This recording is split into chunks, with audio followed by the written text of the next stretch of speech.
Hare Krishna, Hare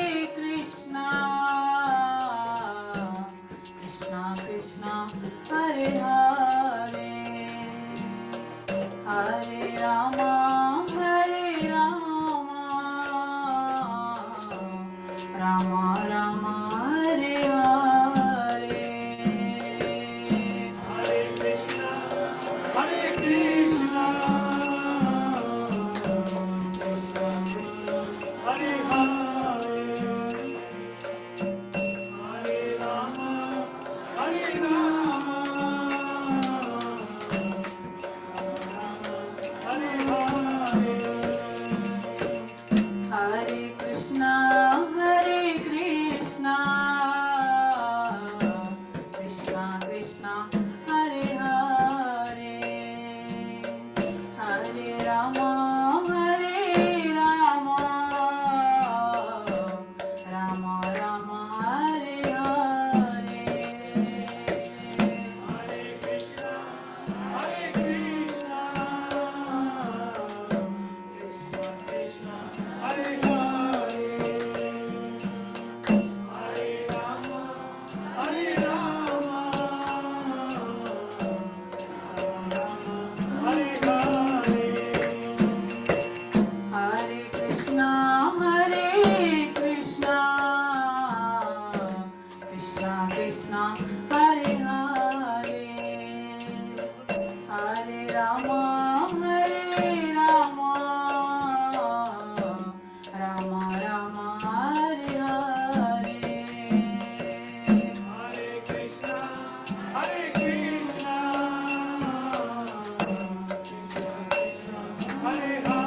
Simple.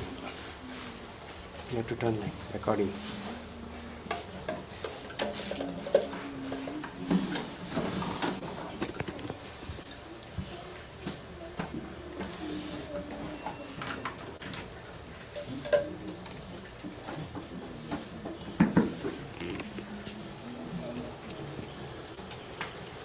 Like this.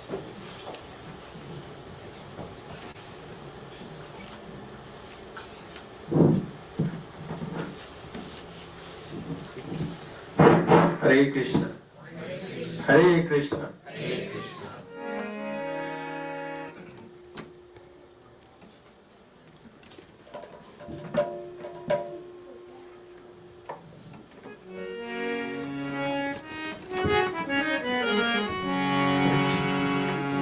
Hare Krishna.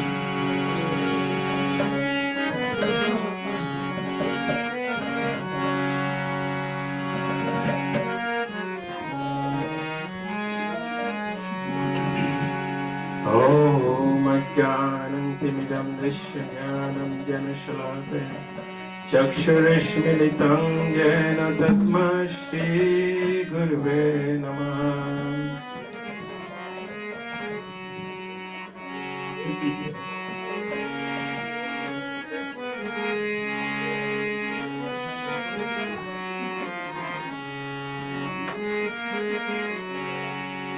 Hare Krishna, Hare Krishna,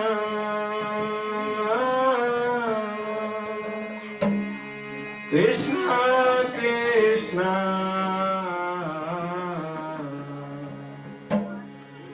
Hare Hare, Hare Rama, Hare Rama,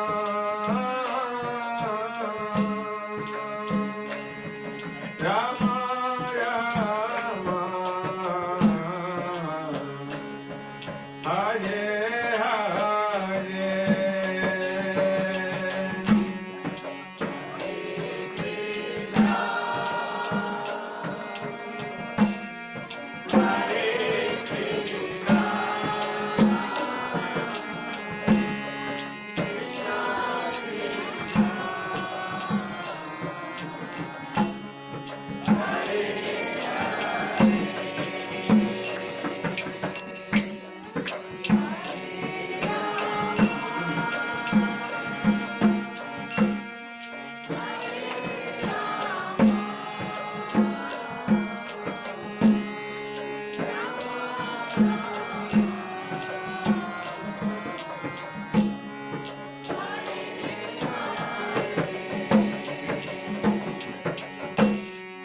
Hare Krishna,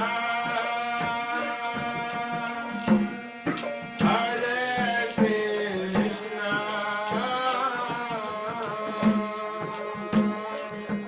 Krishna Krishna, Hare Hare, Hare Rama,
Rama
Krishna, Hare Krishna, Krishna Krishna, Hare Hare, Hare Rama, Hare Rama, Rama Rama, Hare Hare, Hare Krishna,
Prahlad महाराज की गौर प्रेमानंदे His Grace Chaitanya Charan Prabhu ki जय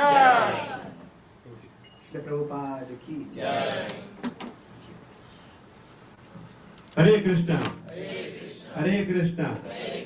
Krishna Krishna. Hare Hare. Hare Rama. Hare Rama. Rama Rama. Hare Hare. As you all see, we are very fortunate to have His Grace Chaitanya Charan Prabhu amongst us. So he's a very exemplary devotee, disciple of his Holiness Radhanath Swami Maharaj. You all heard about Radhanath Swami Maharaj, right? Yes. So I would like to take this opportunity to briefly introduce him today.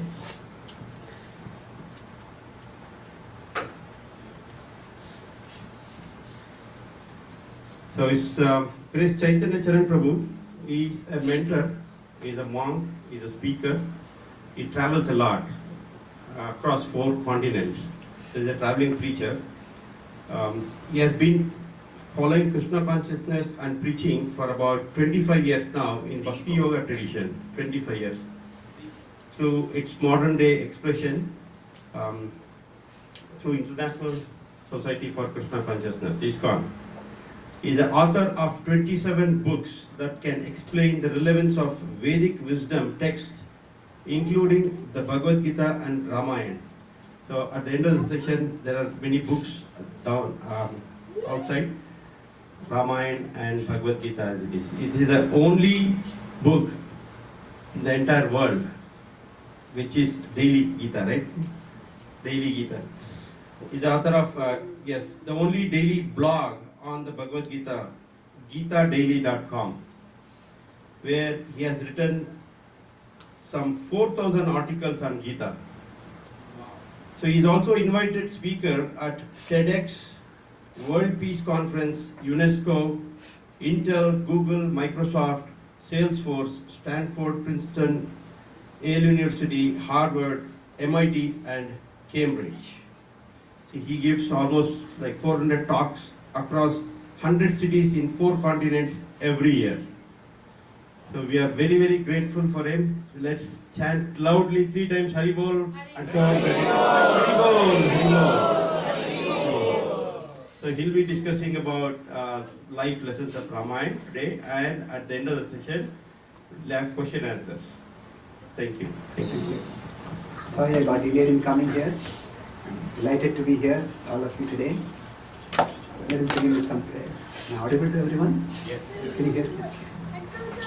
Om Jnanatimirandhasya Jnananjalishalakaya Chakshurunmritam Yena Tasmai Shri Gurave Namaha Nama Om Vishnupadaya Krishna Preshaya Bhutale Srimate Bhakti Vedanta Swami Dinamine Namaste Saraswati Deve Gauravani Pracharini Nirvishesha Shunyavadi Paschatyadesh-tarini Vancha-kalpatarubhyascha Kripa-sindhubhya-eva-cha Patitanam pavanebhyo Vaishnavebhyo namo namaha Jai Shri Krishna Chaitanya Prabhu Nityananda Shri Advaita Gadadhara Shivasadi Gaura Bhakta Vrinda Hare Krishna Krishna Krishna, Hare Hare,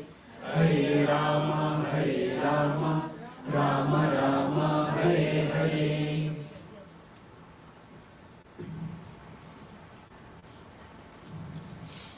Hare Krishna. So today I will speak based on the Ramayana, the topic of are people innately good or innately bad.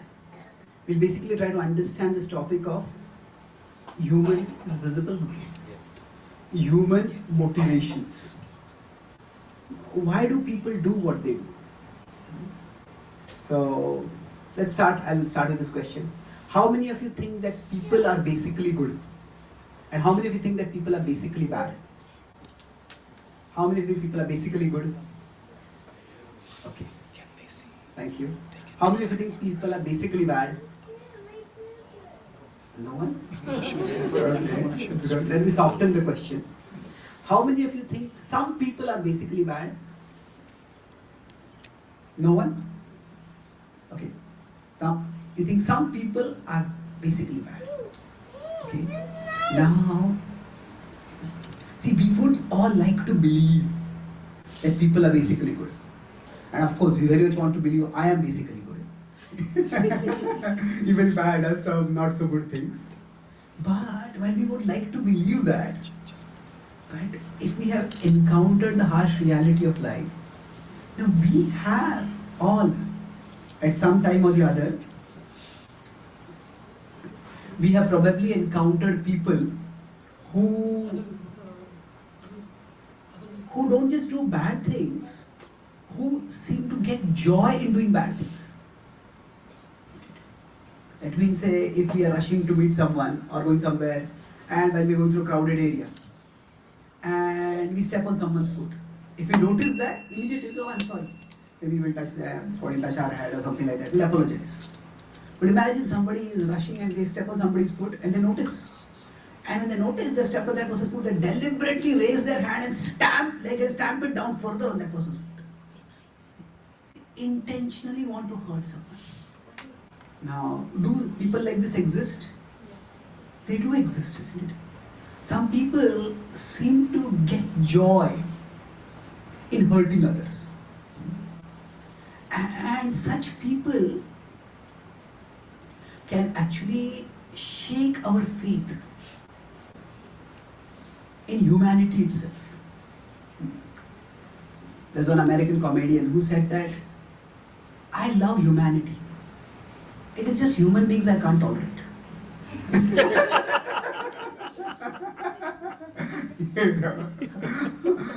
Loving humanity in the abstract does not cost us anything. Anybody can say, I love humanity.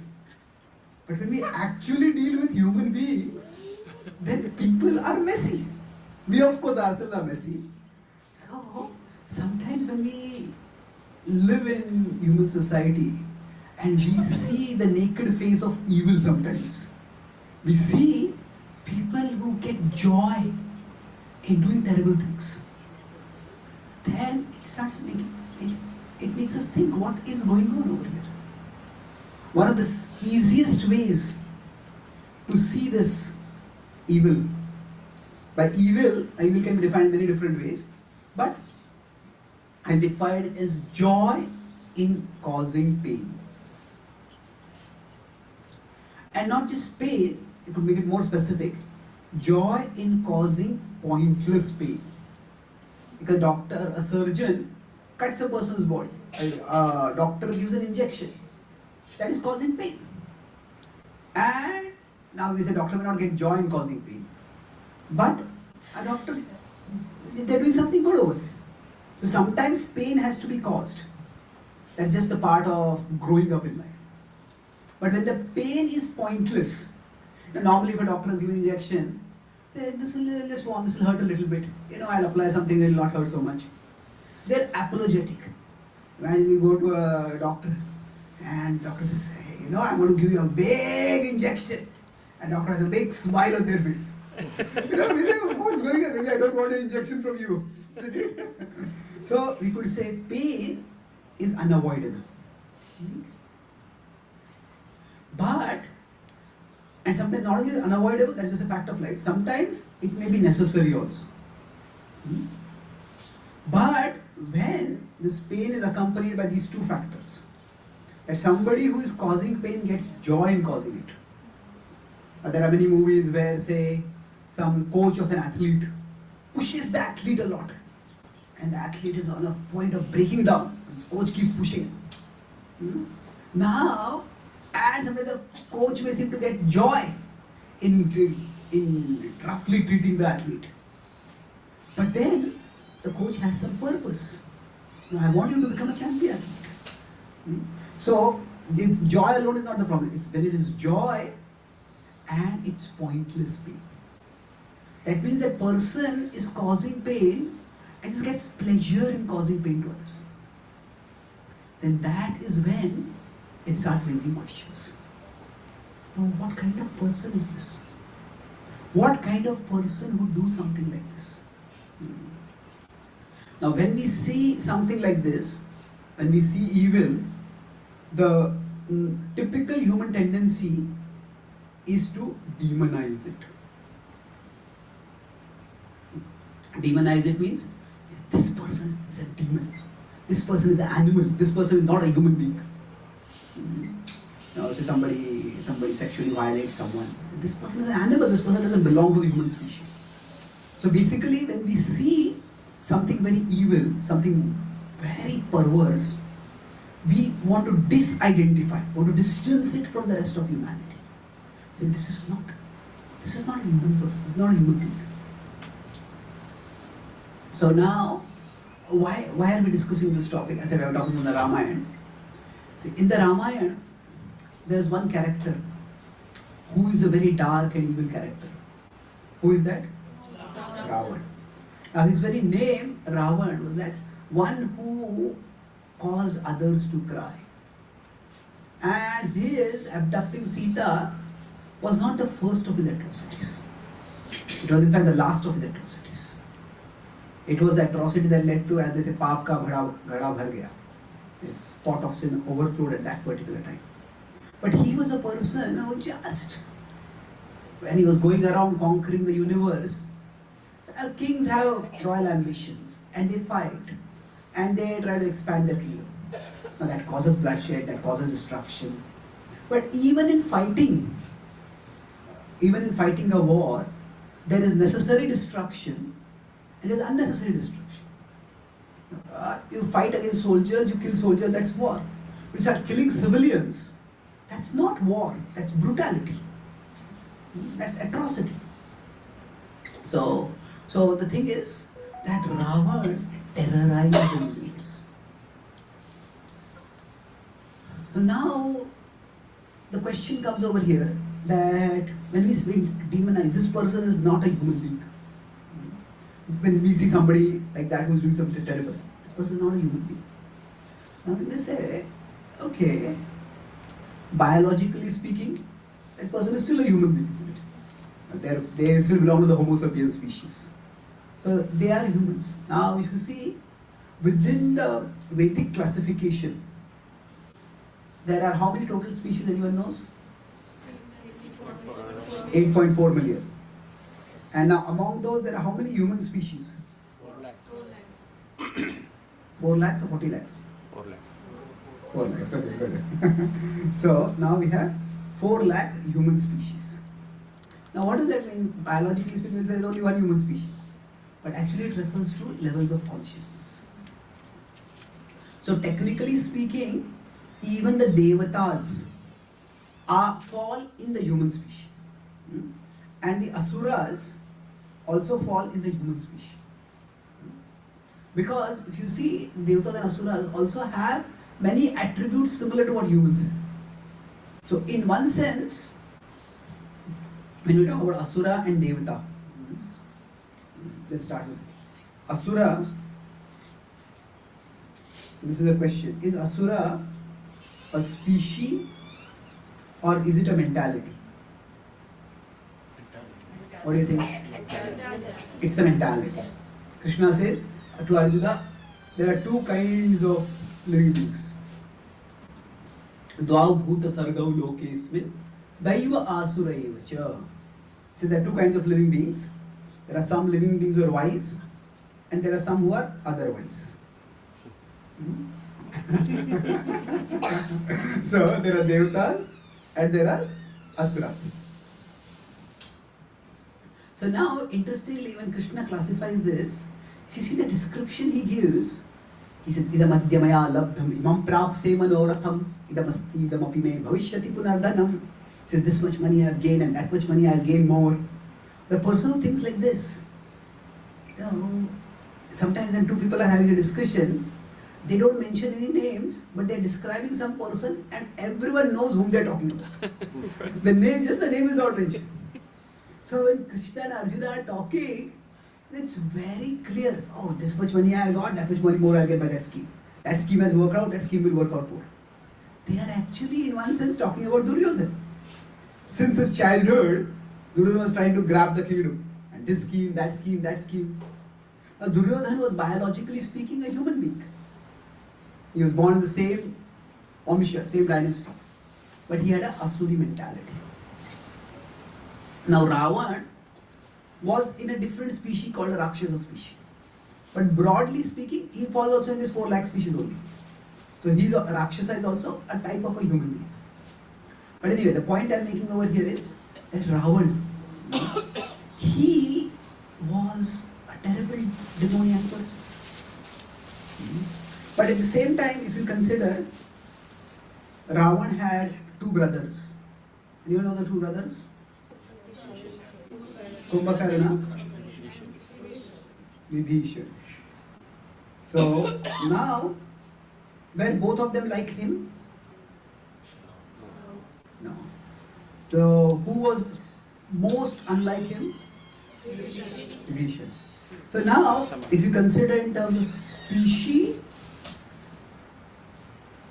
they were in the same species. They were all born in the same Rakshasa dynasty. The same species, dynasty, whatever, Kula, Vamsha, whatever word we ought to use. They were in the same dynasty. But in terms of mentality, we can say they shared the same mentality, which was the Asuri mentality. And Vibhishan had a very different mentality. His was more of a Daivi, a divine mentality. So now this indicates something significant, that our mentality is not entirely a function of our biology, of our body. Somebody can be born in a particular species, that person can have a different characteristic. And so somebody might grow up in a very rough neighborhood, they might have had parents who are drug addicts or criminals, and yet that person can grow up to become a responsible citizen, a successful human being. And such stories where people rise above their circumstances, they are very inspiring. Somebody who comes from a difficult background and becomes a good person. On the other hand, somebody may have everything going right for them. They may have good parents, they may grow up in excellent neighborhood, they may go to good schools, and yet they end up sometimes becoming very dark human beings.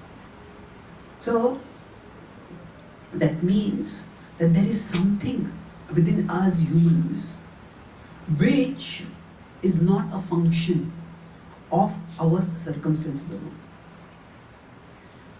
So let's see what was the reasoning, or what differentiated these 3 people, Vibhishan, Kumbhakarna and Ravan.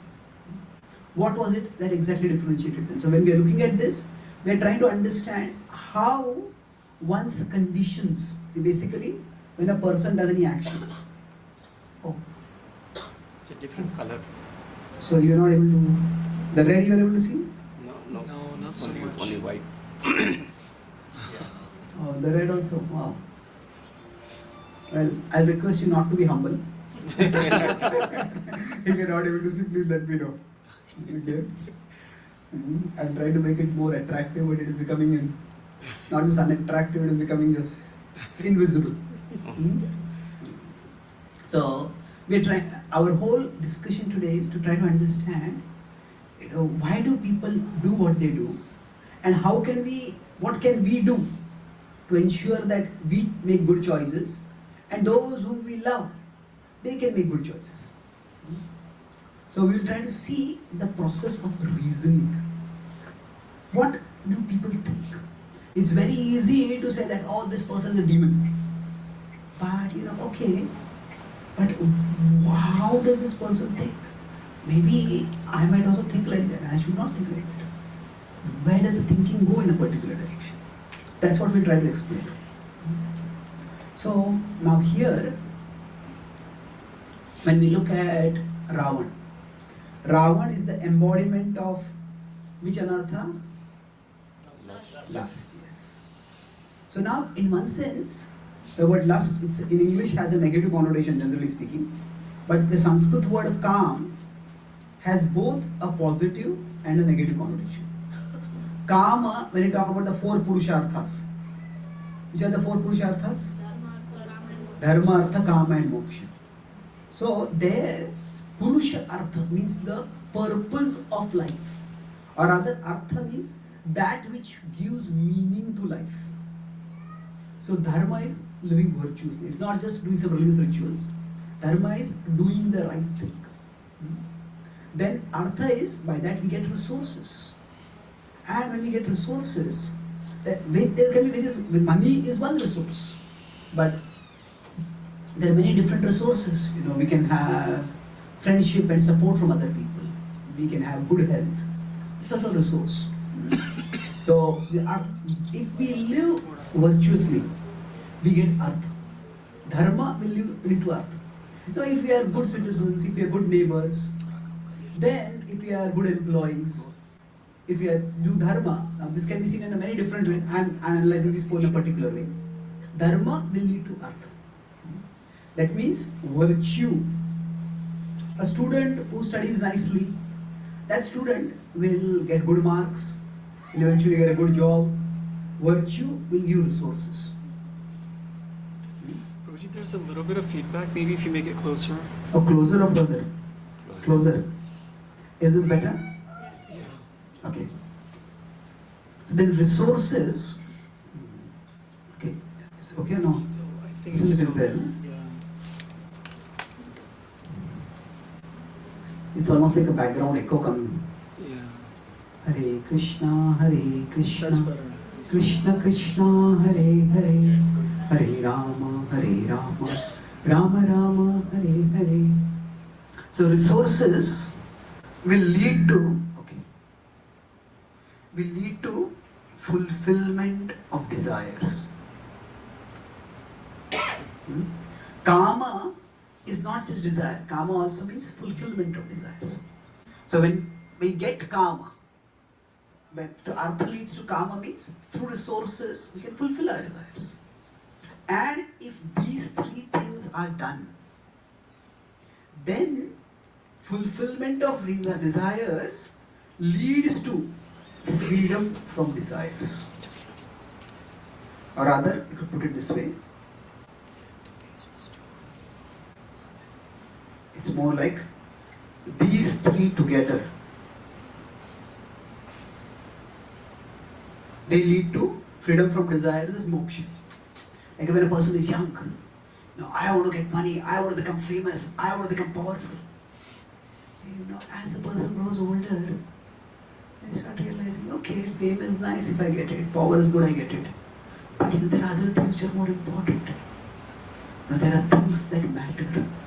So the same desire that enslave or captivate a person when they are a child, when they are young, when they are teenagers, those don't captivate a person as they grow older. It's a normal process of growth. So this is basically a normal human cycle. I won't go into that too much.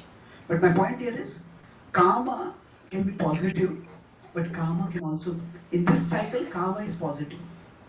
When somebody goes through dharma and artha, and then gets karma, through virtuous living, a person gets resources, and then they fulfill their desires.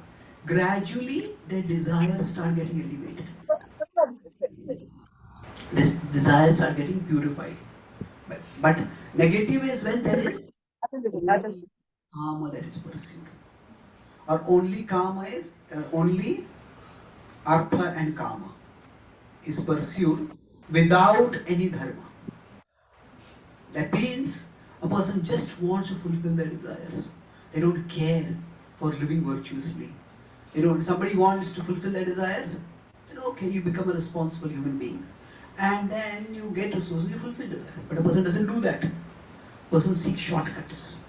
Then that destroys their character. That entangles them. So karma is present in the devatas, karma is present in the asuras also. So devatas also have karma. But they go through the process of dharma artha to get to karma. The asuras, they don't care for dharma. If you see, they just want artha, and artha also they want so that they can fulfill karma. What does Hiranyakashipu mean? Anyone knows? Soft bed and gold. Yes, bed and gold. So Hiranya, that refers to Kama. Hiranya refers to Artha, that is gold. And Kashipu refers to Kama. So demons, they just want Artha and Kama. And this is what Lanka was. Lanka was a place where he had a lot of gold and he was indulging his Kama, his desires. So Kama can be both, the point I'm making is desire itself is not a bad thing. It's how a person fulfills desires. And when a person is like, Dhruva Maharaj wanted a kingdom. And Narmada told him, do bhakti, worship the Lord. And by that he got a kingdom. His karma was fulfilled. But by that what happened? Because he had worshipped the Lord, through that he got a taste for worshipping the Lord. And then when he got the kingdom, he was no longer attached to the kingdom. He got freedom from that desire.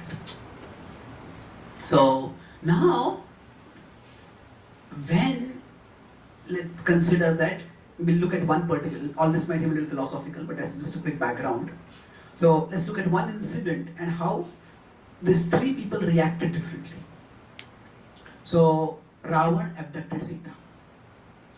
And he, in one sense, congratulated himself. Yeah, I'm so clever. I had Ram and Lakshman sidelined and I abducted Sita. Now those people who have a predatory mentality, they like the excitement of the chase and the hunt. So I captured her. And then he came. Now Maricha had to die. Anyway, he had to die. He didn't care also. For the sake of his lust, he just put Maricha on the altar. But altar of his lust. Then he came, and then Hanuman came to his. And he thought this is just an upstart monkey. And he said, I will burn his tail. But when he burned his tail, that tail, by Sita's blessings, became something which was burning but not hurting you. And then basically Ravan, unwittingly, it's like he handed Hanuman a weapon. Often we see Hanuman with a gada. But when Hanuman goes to Lanka, it was like a flight with no check-in baggage. He travelled light. He had to jump across. So he did not carry any weapons with him. So when he fought, he just broke one of the gate's iron rods and he bet up the demons who were attacking. So, but what happened? He set fire and he put an enormous amount of ghee and fuel on the fire, on his tail. So what happened? Unwittingly, Ravan gave Hanuman a weapon. And not just a weapon, it's like you give somebody a gun and you give them a gun with endless bullets. So, Hanuman just went around jumping building to building and burning half of Lanka. And there is nothing as humiliating for any warrior as having their own trick turned against them. Like there's a good bowler and a good batsman hits the bowler for a sixer. That's bad enough. But the good bowler bowls their best ball. He bowls a googly. And the batsman hits a sixer on the googly. Well, that's especially humiliating for the back bowler. So, the very thing that Ravan had done to hurt and humiliate Hanuman used that very thing to hurt and humiliate Ravan. So, after the fire in Lanka was extinguished, Ravan called an emergency council of war. He called all his generals. And among those generals, that was the day when Kumbhakarna was also awake. So Kumbhakarna also came. And everybody was grave. Because their own city had been burned. And Ravan said that we had thought our Lanka to be impregnable before. And yet this upstart monkey came and burned half of it. He said that he warned that he will come with a bigger army. I consult all of you now. What should we do? He gave a talk also. A foolish king acts without consulting his ministers. A wise king always consults his ministers. He was consulting, but everybody knew. All the demons, either they shared his mentality or they shared fear of his mentality. Like sometimes in a meeting, a boss says, all of you, please feel free to express your opinion. Just make sure that you agree with me. So, that's not freedom at all. So anyway, so everybody knew that Ravan wanted to hold on to Sita. So Hanuman said, if you don't return Sita, there'll be monkeys far bigger and stronger than me who will come and attack Lanka in hundreds. So Ravan was also a warrior. So Ravan was also intimidating. If not not Hanuman. Hanuman said this. Hanuman was also a warrior. Hanuman was intimidating. If not Ravan, then the other Rakshasas. So all the Rakshasas, one by one, they said, actually, this monkey just caught us by surprise. If we had been in full strength, we had been prepared, he would have been crushed. So Prahasta, Mahaparshva, all his associates, they more or less echoed the same tune, spoke differently. And said, if he comes again, no matter how many people he brings it, he who will be in for a nasty surprise. Let him come. So then, Kumbhakarna spoke. And Kumbhakarna was extremely powerful. And what Kumbhakarna spoke shocked everyone. Kumbhakarna said, oh brother, you are consulting us now, but why did you consult us before abducting Sita? If you had consulted us at that time, we would have been saved of this great danger. It was rash for you to abduct Sita like this. Now, this was the first time in Ravan's own assembly that somebody from his ranks had publicly reproached him. Now Hanuman had done that, but Hanuman was from the enemy camp more or less. Everybody held their breath, everybody was shocked. But then Kumbhakarna said, but don't worry brother, although you have done a rash act, you have a brother like me. I will make up for your rash act. Let those monkeys come, I will kill all of them. And you rest peacefully. So basically, Kumbhakarna was also mighty demon. And he exhibits through these words something like a savior complex. He wants everyone to know Ravan is powerful, but he needs me to save him. Now Ravan was upset, but he knew that he needs Kumbhakarna's help. So he tells Kumbhakarna, thank you for your help. He wants to chastise him. How dare you speak like this to me? But he said, this is not the time for that. He restrains himself over here. But then, after that, his other brother, Vibhishan, speaks. And Vibhishan says, oh brother, I agree with what Kumbhakarna said. Abducting Sita was not a wise thing to do.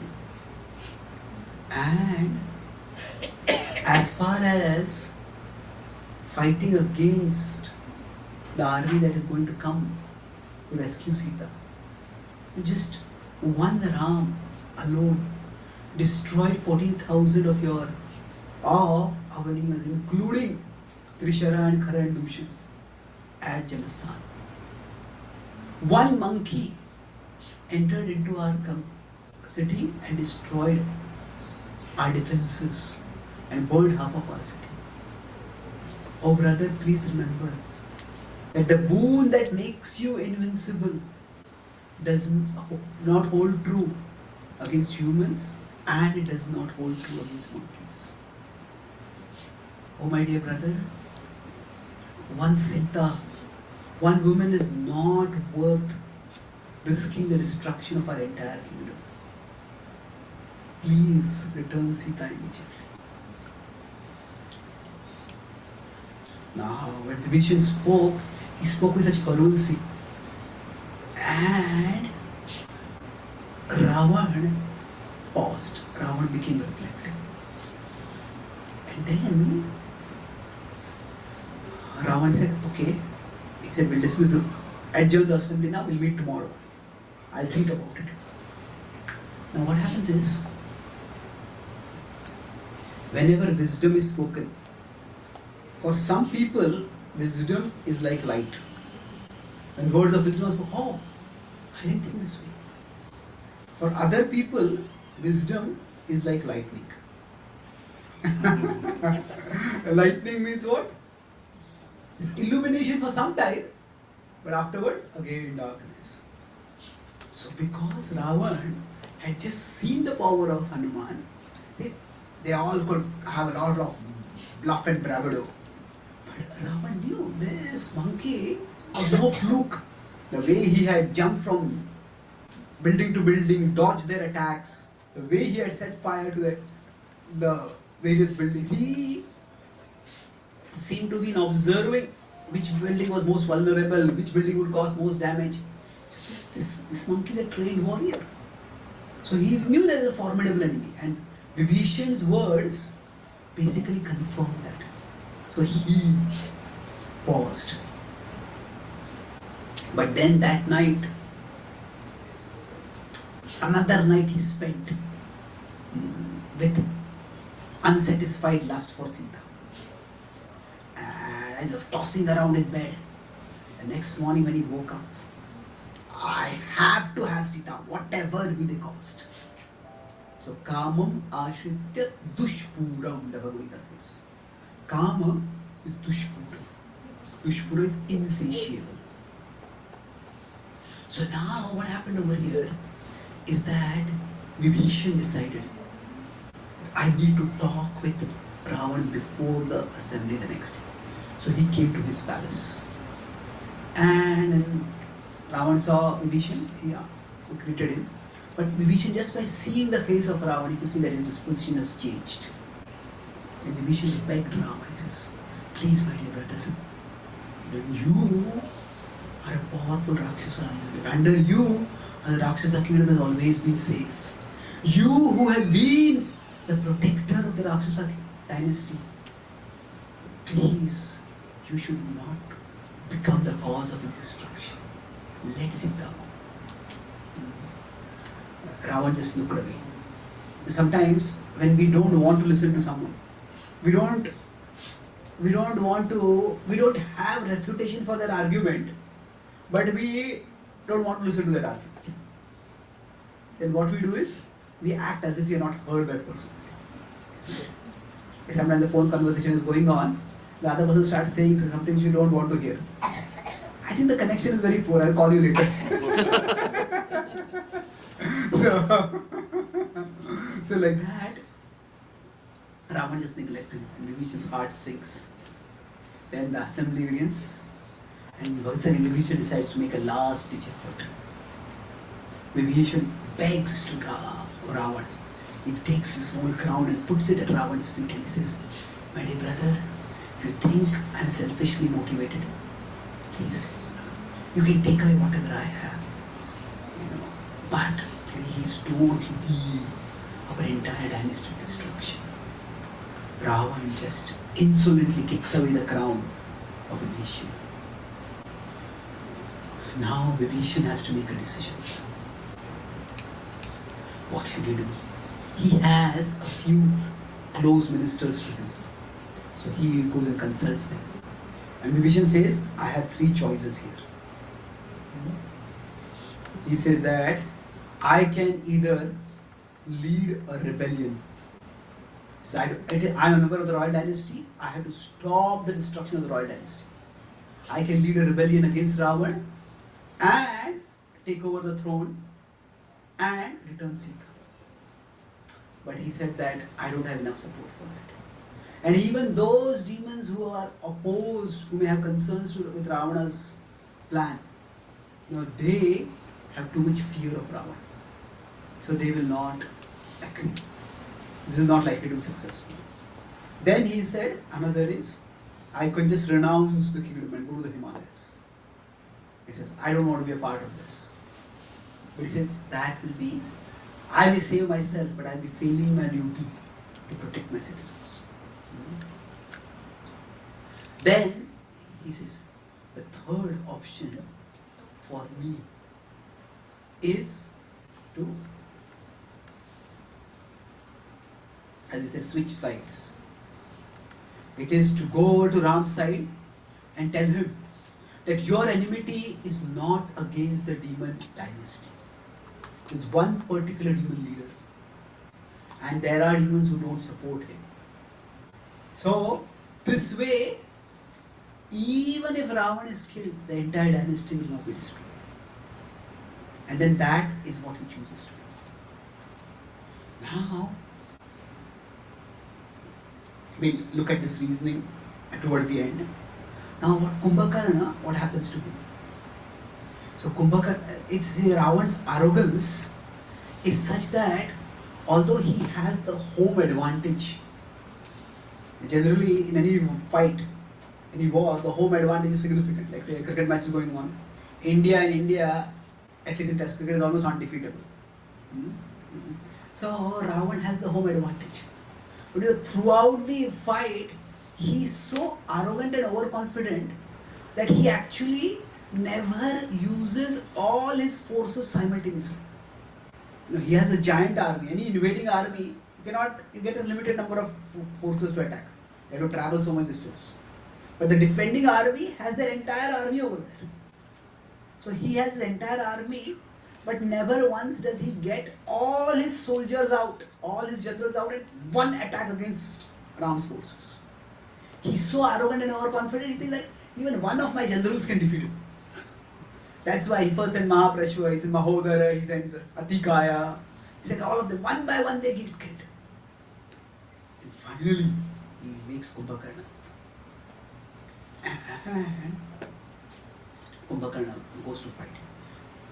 And Kumbhakarna is such a fearsome warrior, just wreaks havoc on everyone. And then, when Kumbhakarna is fighting with Lakshman, he's fighting with Ram. And at that time, he gets, this is a special told later retelling of the Ramayana, it said that he understands just by seeing the power of their weapons. Before that, he has a talk with Vibhishan on the battlefield. He says, Vibhishan, how could you betray your brother? How could you betray your dynasty? Vibhishan says very humbly, it's a very tearful and painful meeting among them. Two brothers on the opposite side. Vibhishan says, I did not betray my dynasty. It was Ravan who betrayed our dynasty. He is supposed to be the protector of our dynasty, but he is concerned only with protecting his lust. And he is ready to let the dynasty be destroyed. I am doing my duty toward the dynasty. Kumbhakarna says, but he is your brother, how can you abandon him? And on that note it ends. And as Kumbhakarna is fighting, at that time, he fights Ram and he realizes that Ram is actually Vishnu. And then he retreats. He's Vishnu. So he retreats. And he goes back to Ravan and tells Ravan that this is not an ordinary human being. This is not even an extraordinary human being. This is Vishnu. Do not fight against him. So now Ravan is so blinded by his lust that he says, just because he has some strength, you have become scared? He says, where is your Kshatriya valor? Where is your loyalty to your family and to your kingdom and to your brother? He says, if you have any loyalty at all, go and fight and attain victory. There's no Vishnu over here. So Kumbhakarna, reluctantly, he says, I know you are wrong, but you are my brother. So I'll fight and I'll die for you. And then that is what happens. So Kumbhakarna perishes and eventually Ravan also perishes. So some people consider Vibhishan to be like a traitor. Oh, what happened? I think that was a door. Oh, yeah. Okay. So, some people consider Kumbhakarna to be a betrayer of the dynasty. But, is he actually betraying the dynasty? I'll conclude with two last points over here. See, when we love someone, when we care for someone, what does it mean? What does expressing love mean? See, love as an emotion is a very good thing. But love as an emotion itself is not always wise. When I feel love for someone, when we feel we care for someone, that caring is very good. But how is that caring expressed? That's important also. If my child is sick, I may care for the child. If the child is having stomach pain. But if I am not a doctor, I cannot say I will cut open the stomach and take out whatever is gone inside. Isn't it? Love has to also be expressed with intelligence. So there is two different, like the same situation can elicit two different responses.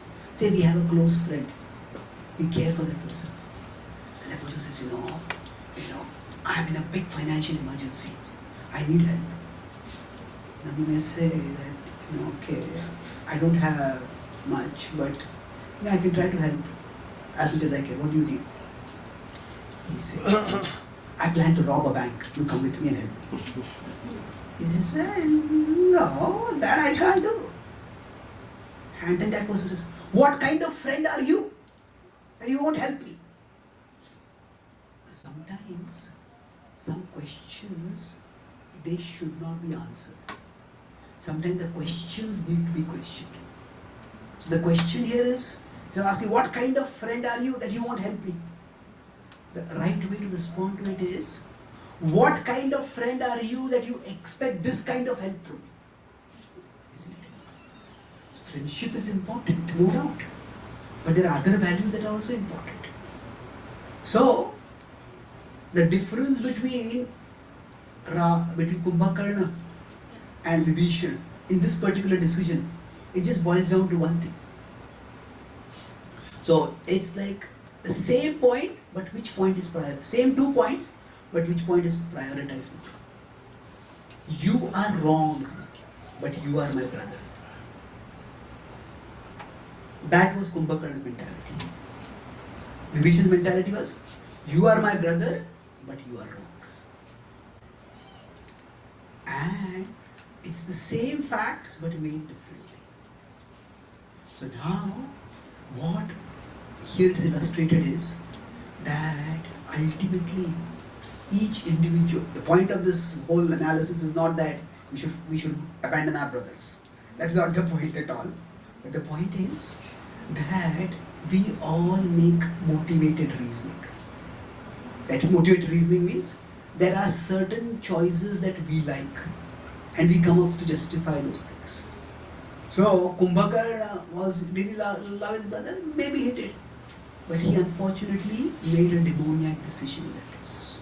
He had a demoniac nature, and because of that he was inclined to make that decision.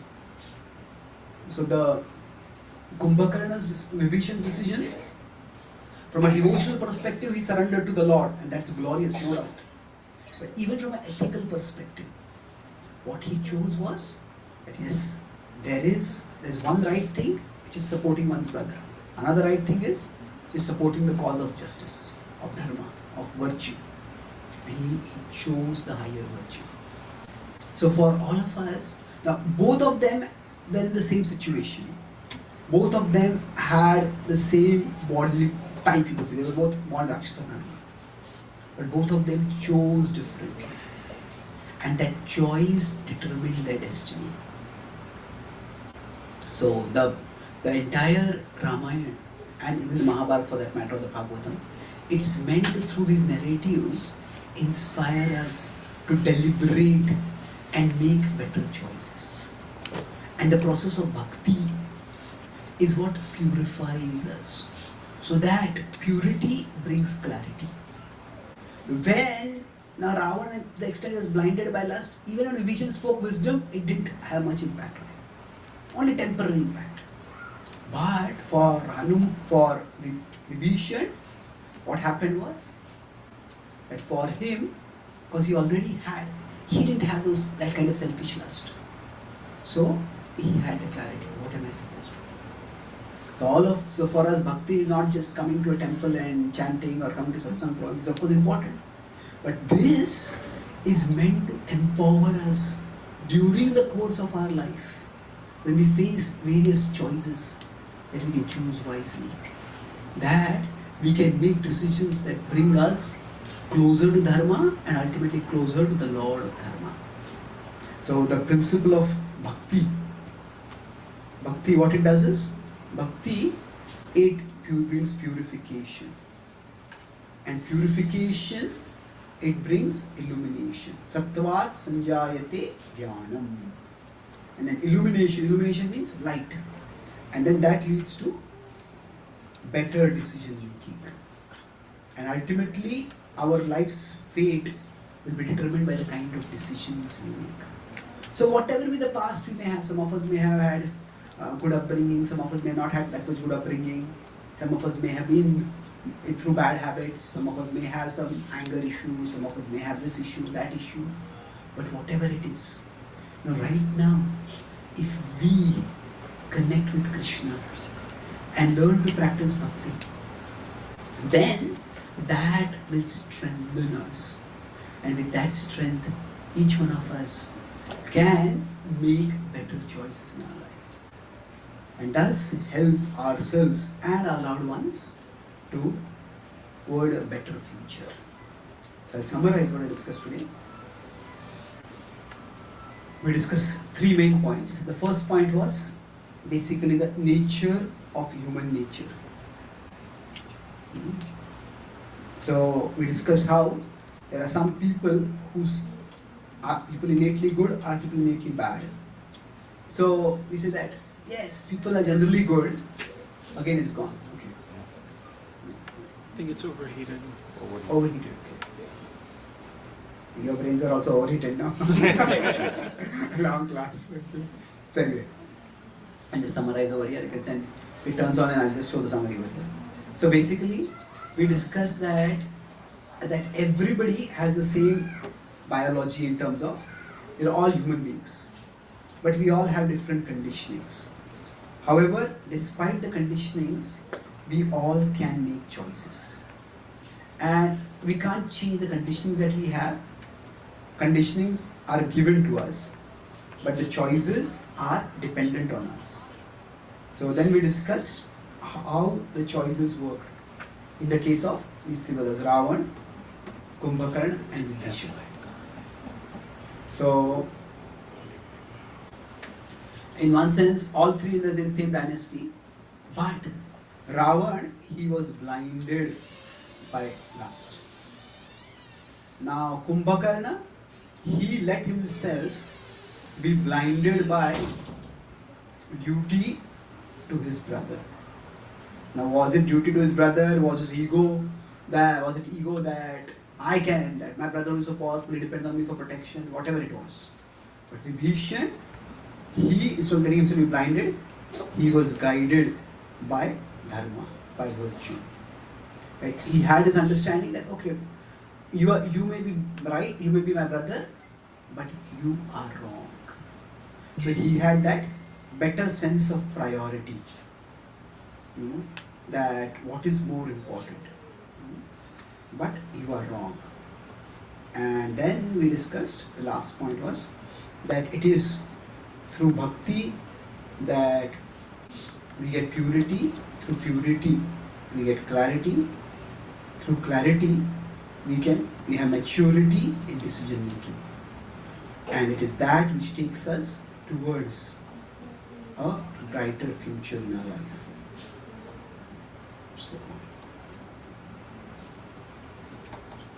So to summarize this whole discussion in one sentence, we all have certain baggage of karma that we come with in our lives. But whatever karma may get us to, whatever kind of situation we might find ourselves, whatever karma may get us to, Krishna will get us through. Whatever karma may get us to, Krishna will get us through. If we stay connected with Krishna, our future will always be bright. Thank you very much. Hare Krishna. Hey.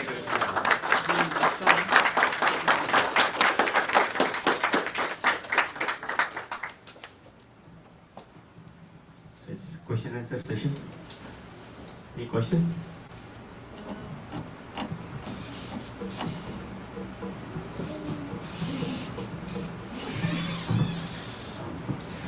Thank you so much for your wonderful class, Prabhu. This is Vishabhanu. My question is why. Speaker. It's because you're right with the speakers. I'm thinking that why the same karma will affect Ravana. He said that he's taken a wrong decision, right? Because of his karma, he would have taken the wrong decision, right? But why Krishna not helping him? Is it that because of somebody's karma one takes a wrong decision? Well, our karma prompts us towards certain ways of behaving. But we always have free will. So is it Krishna helping? Well, Lord Ram helped him by giving warnings through Ravana, through Angad. In fact, if you look at the history of the Ramayana, there are 10 different people who warned him in 10 different ways. Some from the opposite side, some from his own side, some from his family who were not fighting. He got different warnings, but he just didn't listen. Now, is it that he could not have listened? Well, he could have.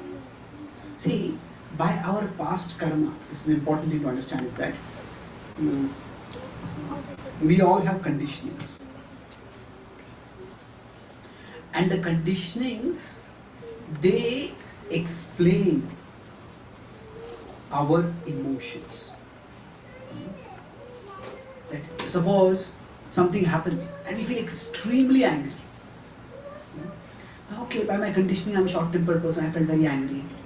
I spoke harshly. Okay, that's possible. But our conditionings don't excuse our actions. Our actions are not determined by our conditions alone. Our actions are determined by our conscious use of our free will. See, by our conditionings, can some actions be impelled? Yes, of course. But the conditionings can lead to impulsive actions. Impulsive means in the heat of the moment. Like, somebody gets angry and hits someone. You can say, okay, that was because of anger. But somebody plans, I'm going to buy this gun over here, I'm going to get that person over there, and I'm going to shoot that person, I'm going to bury that body and nobody's going to find it. That you cannot say it is because of conditioning. So, conditionings, they can be said to maybe impulsive actions. But calculative actions, they are not due to conditionings. Like a simple example. How many of you know the story of Ajamil? Okay, some of you know, many of you know. So Ajamil was actually a Brahmana who got attracted to a prostitute. Now, if you see the sequence of the wrong things that he did, now he saw the prostitute. He was just going about his business of getting firewood for his father, and he saw the prostitute. Now we could say this was beyond his control. This was his, you could say, bad destiny, bad karma, whatever you want to say. Okay. Then he was attracted. Those thoughts are playing in his head. Now that we can say is due to his conditioning. Now maybe those thoughts were so strong that he felt, I have to be with her. So he's being with her once. That might also be attributed to his conditions. But then, when he comes back and he drives out his parents from his home, he drives out his wife from his home. He gives up his Brahminical duties and he starts robbing people. He calls a prostitute and starts supporting her by robbing. Now those cannot be blamed on conditionings. Now all these can be said to be the heat of the moment. The conditionings will sometimes make a person do that thing. But rejecting his family, adopting a life of crime, these cannot be called as due to conditionings. So basically, how do we know what is impelled by one's conditioning and what is not? It is basically conditionings can be held responsible for impulsive actions. That means, because of conditionings, anger or lust or greed, which is captures or something. But anything that is calculative, that requires conscious thought and planning, especially that requires us to reject the boundaries that normally govern our actions. That requires something inside us, something outside us. Both tells us this is not to be done. And yet we neglect both those voices. Then that cannot be blamed on conditions. So Ravana is being captivated by Sita. No, that could be just when Shurpankhar described Sita's beauty, he got captivated by her. That could be, says, his lust. Even his whole scheme to try to abduct Sita, that could also be attributed to his lust. But eventually when he made a whole, eventually when he started seeing the cost of it all, the cost of it all, that his kingdom was being destroyed, his warriors were being destroyed. That was not his conditioning, that was his choice, that was an obstinate choice. Okay? Thank you. Thank you, Prabhu. Any other questions? Yes, ma'am. Hare Krishna, Prabhuji. Thank you so much for the wonderful class. I have a few reflections and a question. My reflections, like in the Mahabharata, everybody was given a choice. Duryodhana was given a choice to accept the proposal of Krishna and to reject it. So again there was a choice between like a good and a bad. Again we have a choice. Karna was given the choice. He was told that you are the Jeshta Pandav. Please join the Pandavas. Again he was given a choice. So Krishna has been very just in giving choices to both the evildoers and the non-evildoers. Good point. So that is my reflection after hearing your class, Prabhuji. But this was in the previous yugas. We are now in Kali Yuga, where the choice is between bad or not so good and very bad.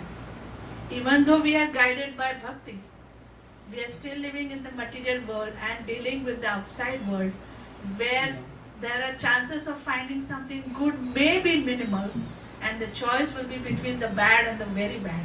So Prabhuji, how do you make that choice? Yeah, good question. See, the Bhagavad Gita is a very realist book. It is idealist, but it is also realist.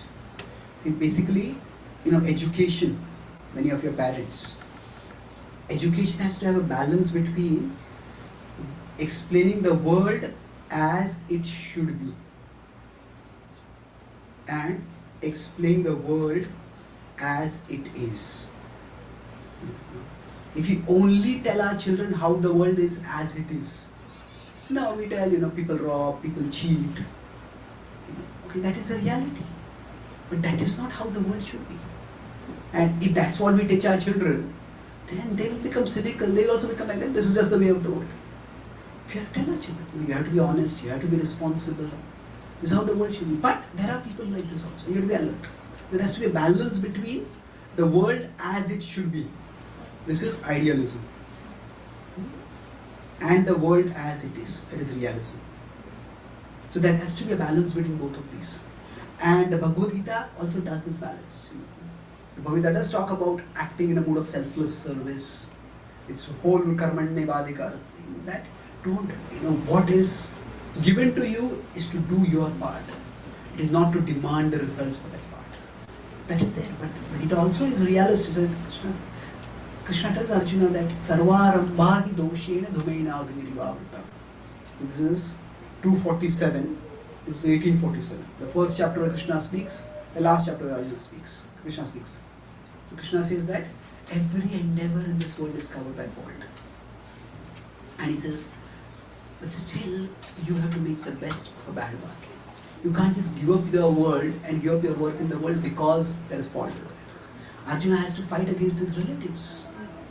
Especially fight against Bhishma and Drona. He doesn't want to do that. It's like his worst nightmare for him. The very people for whose pleasure he learned fighting. The very people whom he wanted to please by showing how good a fighter he has become. Now he has to fight against them.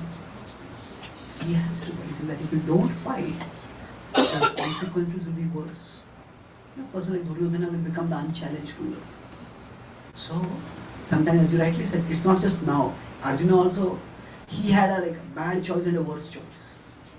But he says, even through this complex of bad and worse choices, the Gita tells Arjuna that God's plan is still working. That Krishna's plan is always working in this world. Krishna says, I plan to establish dharma in this world. And you have to do a difficult part, but you just do your part. So we pray to Krishna, we try to practice bhakti, we try to purify our hearts. But as you said, we live in a messy world. So we just make the best choice that we can in that situation.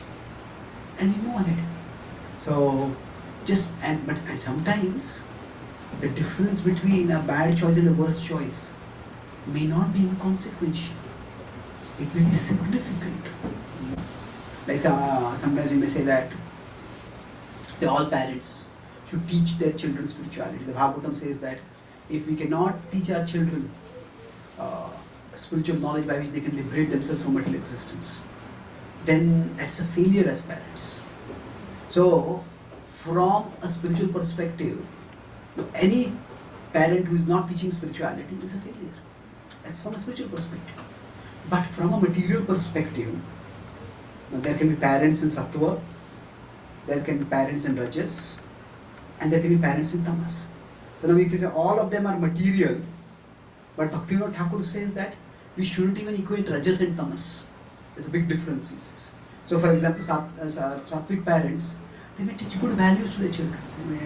Rajasic parents, they may just, you have to work hard, you have to earn money, you have to become famous, you have to become powerful, you have to become successful. That's why they focus. Now, Tamasic parents maybe just they are themselves high on drugs, they don't even know that children exist. Many of these tragic school shootings that happen, they are the kids who do these are from broken, dysfunctional families. It's terrible. So Rajasic parents, they may not have any spirituality in their lives and they may not give any spirituality to their children. But if their child is sick, they may move heaven and earth to save their child. So that is definitely better than being so stoned that you don't even know whether the child is hungry or what is happening to the child. Isn't it? So we need to have gradations. That even though things are bad, there is a difference between bad and worse and worst. And we need to make the best. Prabhupada would often say, make the best of a bad bargain. Okay? Good question. Any last question before we stop? Thank you. Thank you.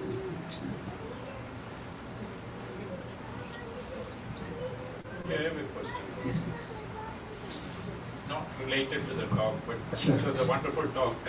Wonderful talk. Thank you so much. Yes, please. We read about God existing in three forms: Bhagavan, Brahman, and also Paramatma in everyone's hearts. What about the deities in the temple? Where do they fall? Okay, that's a good question. So, we say God exists as Brahman, Paramatma and Bhagavan. But then where is the deity form? So, this is okay, let me put it this way. That there are eternal manifestations of the Lord. Eternal manifestations in the spiritual world. And in those eternal manifestations, there are these three levels. There's one ultimate reality, Vadanti tattva sat, Vadanti tattva sat tat Tvam yad jnanam advayam brahmeti paramatmeti bhagavan iti shabdate. Bhagavan, Paramatma and Brahman.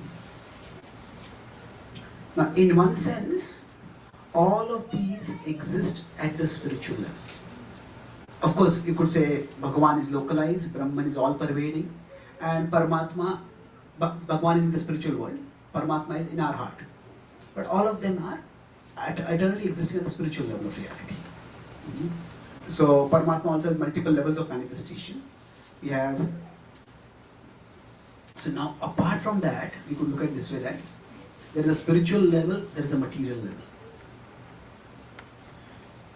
So let me put it another way. Let's see, Bhagavan exists eternally at the spiritual level.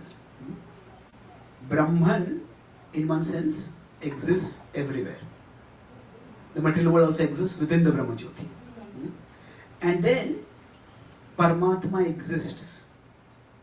You could say that Paramatma exists in the hearts of living beings. Sarvasya Chaham Hridisannivishta. It's the same Lord. So Bhagavan say exists here. Bhagavan also has many manifestations. But the same Lord exists in different ways at different levels.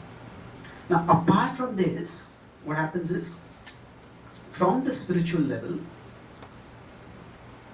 to the material level, there are manifestations of the Lord that descend. And these are called as avatar. So avatar, avatarati, those who descend. So from the spiritual level, the Lord descends to the material level.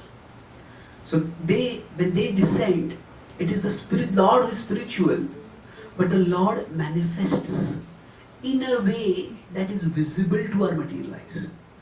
See, when I said the Paramatma is spiritual, what I mean is that the Paramatma is existing in the material body only. And there is no Paramatma in the spiritual world. But we can't see the Paramatma. If you do open heart surgery, we can't see the Paramatma over there. We can't see the Atma, we can't see the Paramatma. But when the avatar descends, the avatar is visible to material eyes. Even Ravana could see Ram, even Duryodhana could see Krishna. Now they did not necessarily recognize them as God, but they could see them. So avatar is basically the spiritual descends to the material level and becomes visible. So similarly, now these are avatars. So then another kind of avatar is called as the Archa avatar. So Archa avatar is the word used by the Sri Vaishnavas. In our tradition, the word uses Archa Vigraha. Vigraha means form. But it's the same thing. See, it's the same Lord, but he is becoming the same Lord who is existing at the spiritual level, who is invisible to our eyes. Here at the spiritual level, the Lord is Adhokshaja. He is not visible to us. But here, he becomes Sakshat. Sa-Aksha. Like Sakshat, when we say about the Guru. So Sa-Aksha, we can see with our eyes. So in one sense, the Archa avatar is similar to the avatar. Now, of course, there's a difference. The Archa avatar, so the idea is that in the Sri Vaishnava tradition, the example is given that if there is cloud in the sky, now when the cloud is there in the sky, that is like Bhagavan existing in the spiritual world. It's there, but the cloud in the sky does not give us any water. Now, when there are rains, that rainfall is like the avatar. The rains make water accessible to us. But over time, sometimes the rains may get accumulated as a lake. And the rains, they come at their time and they go at their time. So this is avatar is Sambhavami Yuge Yuge. The avatar is not always accessible to us. But the lake is always accessible to us. If you go to the lake, you can access. So the lake is like the Archa avatar. It's ultimately the same water, the water that is intermittently becoming accessible, that is the yuga, the avatars who come in yugas, particular times. The avatar, the manifestation of the divine, who is accessible to us constantly if we go there, That is the Archa avatar. Okay. Thank you. Thank you. Yes, Mataji. Do we have time?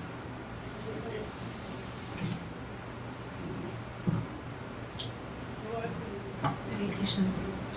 How can we have confidence in our own decision making and not depend on others? Clarity in our own. How can we have confidence in our decision making, not depend on others? Well, it's not that we should not depend on others. We should consult others. Now, none of us can say that we are omniscient and that we always make right decisions. But it shouldn't be that we are constantly oscillating based on the opinions of others. For us, whenever we have to make decisions,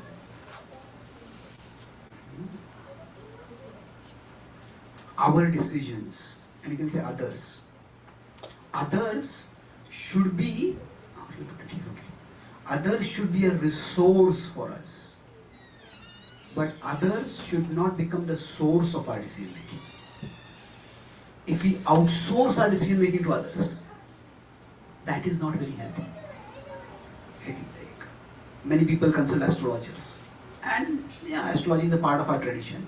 But it's very important that people should not outsource their decision making to astrologers.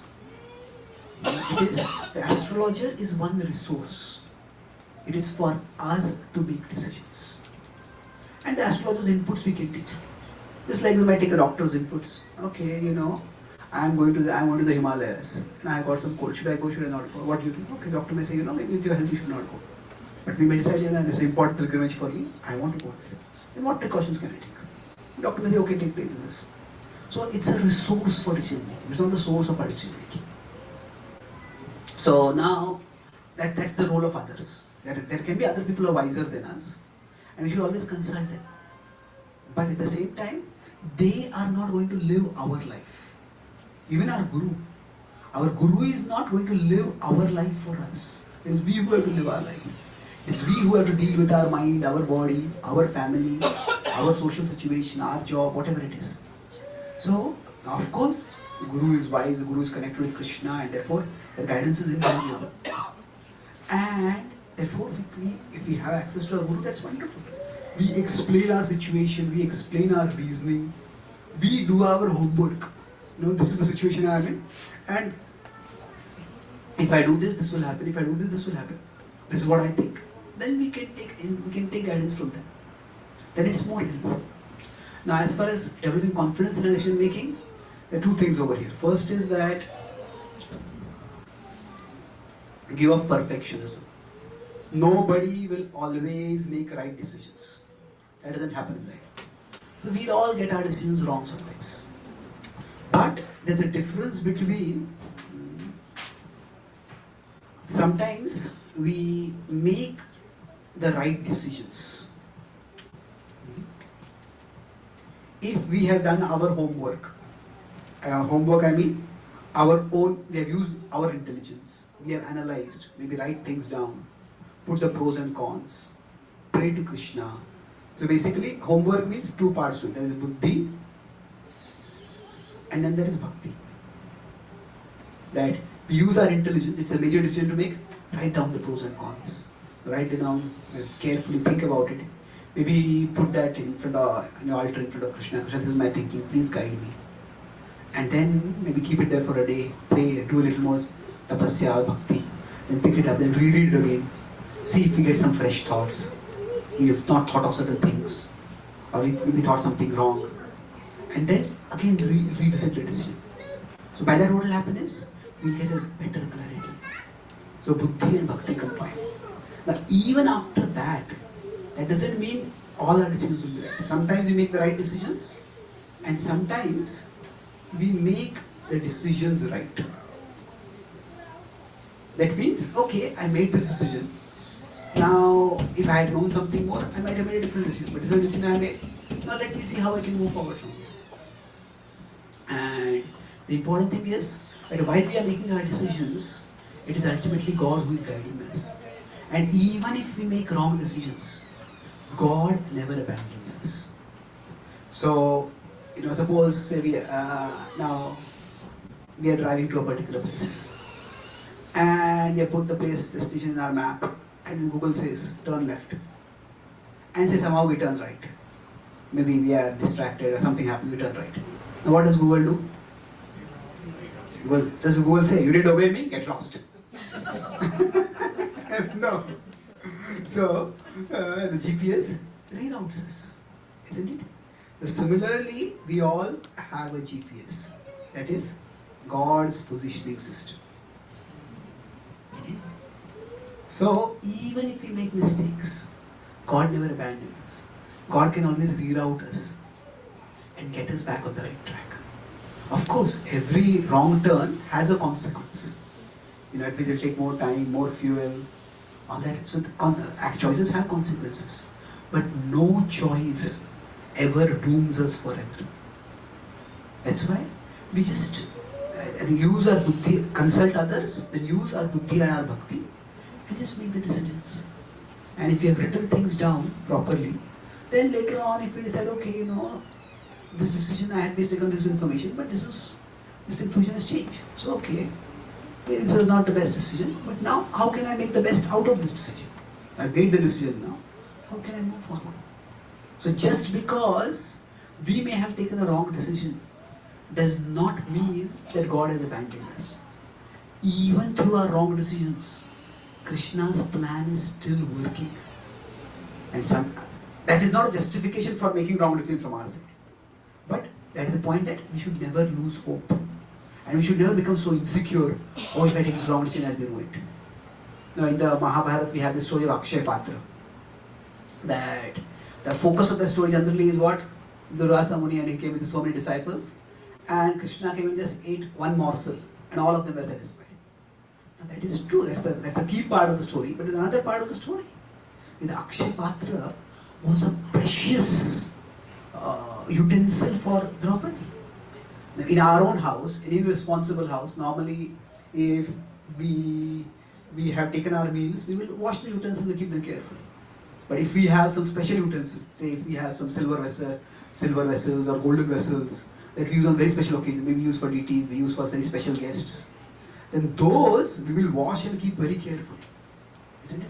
So how is it that this particular vessel, Akshay Patra, their whole service to the Brahmanas depended on that single vessel? How is it that that was not washed properly and one morsel of food was remaining over there? And the Mahabharata describes that Draupadi, when she went to the forest, she had no money, but some of her maids were so faithful to her that they said, we want to come with you, even if you can't pay us. So maybe it was one of the maids' mistake. But whoever's mistake it was Draupadi's household or whatever, say hermitage hold, whatever it is. So in one sense it's somebody's mistake. But through that mistake, Krishna made his plan work. So that's why even our mistakes don't doom us. No mistake ever throws us out of Krishna's plan. And that's why we can always have hope and move forward. So thank you very much. Ramachandra Bhagwan ki Jai, Prabhupada ki Jai, Gaur Bhakta Vrinda ki Jai, Gaur Premanandi. Thank you very much, Prabhu. One round of big applause, please.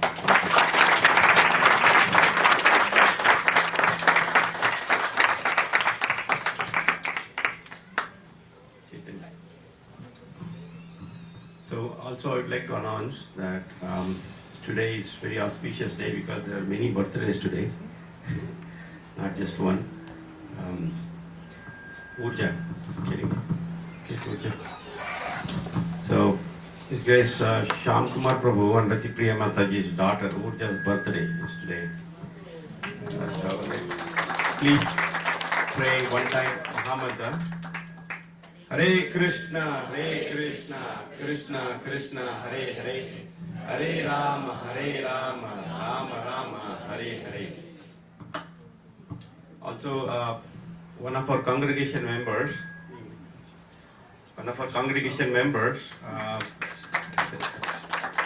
they are not here. Radhika Mataji and Srinivas Vidala Prabhu, they are not here. Their daughter birthday is today as well, Akanksha Mataji. So let's chant for her also. One round. Hare Krishna, Krishna Krishna, Hare Hare. Hare Rama, Rama Rama, Hare Hare. And finally, I would like to thank all of you for coming very far distance. Some are from other states also as well. And Today is Murali Prabhu's birthday.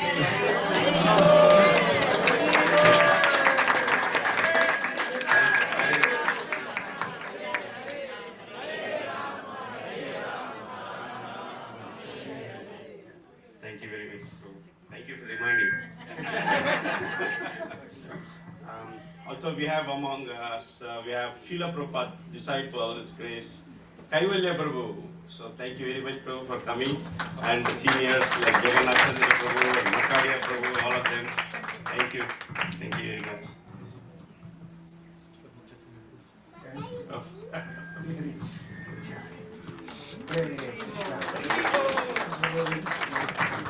Thank you very much. So we'd like to request. Just step away from.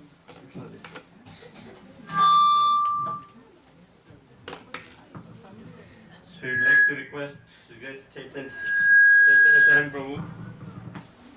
Okay, anyway. So thank you, Prabhu, and please, whenever you get opportunity, please revisit us. We'd like to take your association. Thank you. So thanks again. So we'll break for prasadam now. Any book, Prabhu? Yes, sorry. Can I just announce about? So this is, so much of what I spoke today is similar to what is there in this book. This is Living the Ramayana. So I taken incidents from the Ramayana and then analyze them for practical life lessons. So when Sita was abducted, it was a tragic, horrific thing. But who was responsible? Is it Lakshmana responsible, Ram responsible, Ravan? Of course, Ravan is ultimately responsible. But then how we all need to be cautious, how we all need to have boundaries in our life, that what we can learn from it. So be good, but we also need to be shrewd. We also need to be careful. So similarly, when, for example, Hanuman forgets his abilities and Jamban reminds him of his abilities. So how our friends and well-wishers can help us remember and face life's challenges. When we are discouraged, when Ravan created some illusions to discourage Sita, at that time Kumbhakarna, Vibhishan's wife, encouraged Sarama. So basically the importance of friends in our life, how we can find encouragement when we are discouraged. When Hanuman was alone in Lanka, unable to find Sita, he was getting desperate and dejected. How did he find strength at that time and persevere? What can we learn from that? So incidents like that are described in this book, and life lessons are drawn from that. And this is 365 quotes inspired by the Bhagavad Gita. Like I mentioned, the quote, whatever life may get us to, karma may get us to, Krishna will get us through. So hold our plans lightly, hold our Lord tightly. So the devoted are not afraid of God, the devoted are afraid of losing God. We may have to live with pain, but we don't have to live in pain. So each of these quotes is inspired by people who can't face books, find escape in Facebook.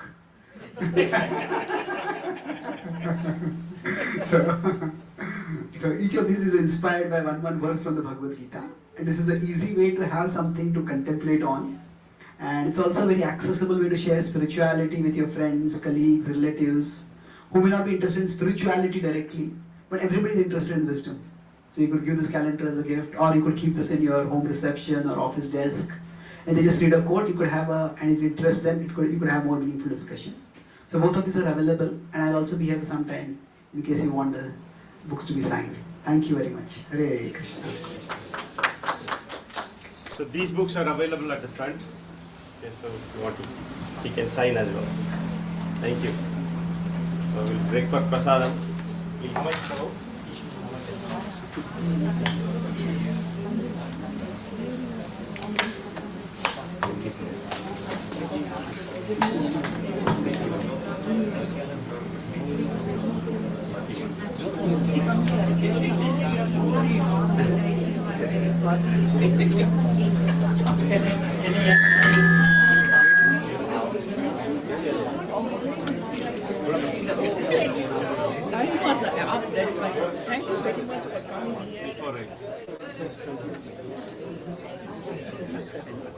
What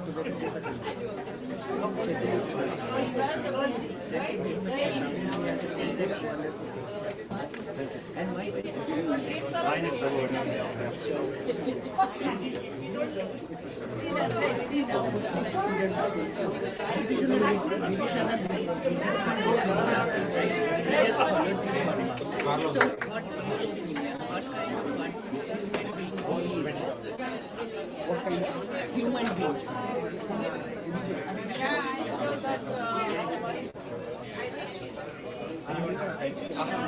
of human being? That is an example because sometimes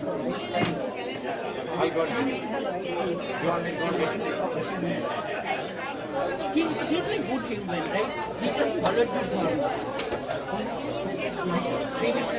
Yeah, of course, right? But in our material world, anybody say medicine is good.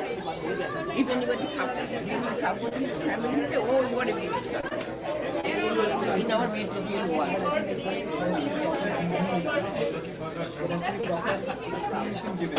Yeah, it was in my mind. Bad because he just followed the Lord. He didn't follow his brother and doing something bad.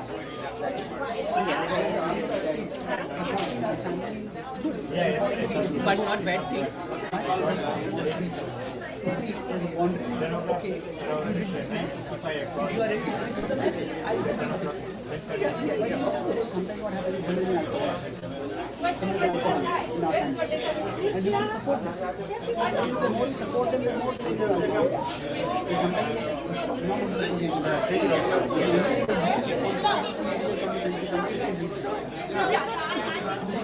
good person, right? And one of these, Dhritarashtra is not good parent. Oh, he's not at all. Not at all. And when